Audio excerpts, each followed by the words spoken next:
You've definitely felt it, right? That feeling that your money just doesn't stretch as far as it used to?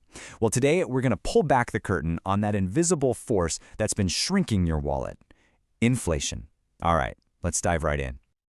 I mean, think about it. Remember when filling up your car with gas didn't feel like a major financial decision? Or when your weekly grocery bill didn't make you do a double take? That's not just you getting older or being nostalgic, that's inflation, slowly and steadily doing its thing. So to really get what's going on, we have to talk about something called purchasing power. You can think of it as the real-world strength of your money. Inflation, then, is like this force that's constantly weakening that strength, meaning every single dollar you have can buy a little less over time. Here's a great way to picture it. Imagine you've got a $100 bill in your wallet. That bill is always going to say 100 on it, right? But what you can actually buy with that very same $100 is always changing.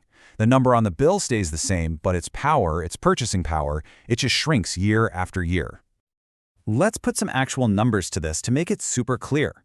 Let's say the annual inflation rate is 5%. That cool gadget you've been looking at that cost $100 today? Well, next year, it's going to cost you $105.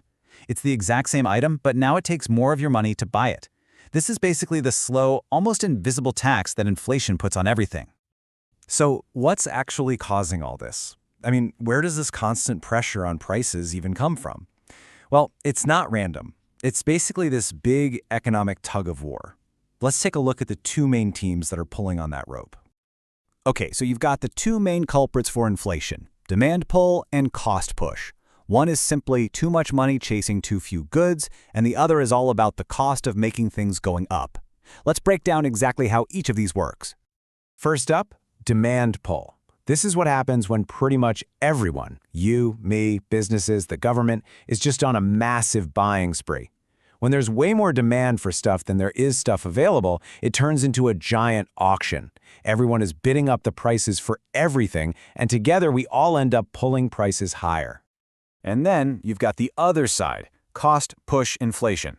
Now this one isn't about us wanting more. It's about it costing more to make the things we want.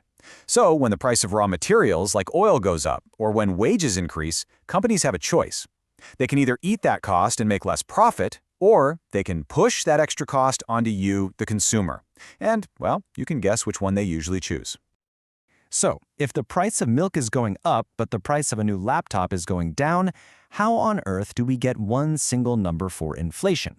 Well, economists have a surprisingly simple tool for this, and it all starts with a giant, imaginary shopping list. And that tool is called the Consumer Price Index, or the CPI.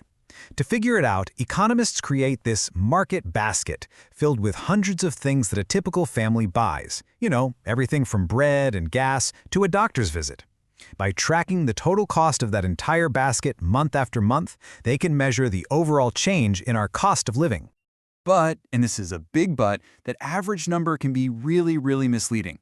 While the overall CPI might go up a few percent, your reality could be totally different. I mean, look at this. The price of essentials like school lunches can absolutely skyrocket, while the price of things like TVs and phones can actually go down. This is why inflation feels so personal. Its real impact all comes down to what you're actually spending your money on. You know, because the prices of food and energy can swing so wildly, like because of a storm or some global event, economists often use a different measurement called core inflation. By basically taking those two really unpredictable categories out of the equation, they can get a much clearer picture of the deeper, more stubborn inflation trends that are really driving the economy. Okay, so if inflation is this constant economic force, is anybody actually at the wheel? Is there a driver trying to steer the economy and keep prices stable? Well, the answer is yes, and it's a very powerful group that acts as the economy's main traffic cop. The Nobel Prize-winning economist Milton Friedman famously said that inflation is always and everywhere a monetary phenomenon. Now, what he really meant by that, in simple terms, is that over the long haul, the biggest thing that determines inflation is how much money a country's central bank prints and manages. It was a huge idea that put the spotlight right on those central banks. In the United States, that job belongs to the Federal Reserve, or as everyone calls it, the Fed. And honestly, the best way to think about what the Fed does is to picture the whole economy as a car. The Fed is sitting in the driver's seat, and its main tool for controlling the speed of that car is the gas pedal, which in this case is interest rates. So the Fed's whole goal is to keep the economy cruising along at a nice, steady speed. For them, that means an inflation rate of about 2%. Now, if the economy starts to slow down, like a car chugging up a hill, the Fed presses the gas by lowering interest rates. That makes it cheaper to borrow money, which encourages everyone to spend more. But if the economy starts to overheat and go way too fast, the Fed eases off the gas by raising interest rates to cool things down. So, how does all this big picture economic stuff actually affect your bank account?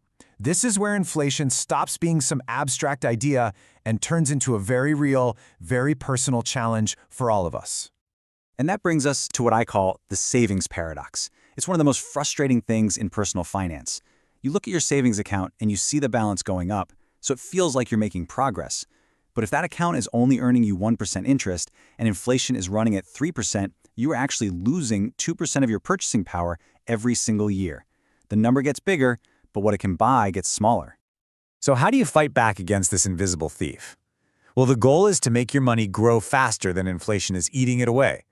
For a lot of people, that means investing in things like stocks or real estate, which have a history of growing faster than inflation. Diversifying your investments is absolutely key, and you can even look into special bonds called TIPS. They're literally designed to protect you from inflation. And of course, just plain old increasing how much you save can help build a buffer. And that really leaves us with one final and really important question. Inflation is always there, quietly working against the value of your money. The biggest takeaway here is to be aware of it and to think strategically about what your money is doing. So ask yourself, is your money working as hard as you are?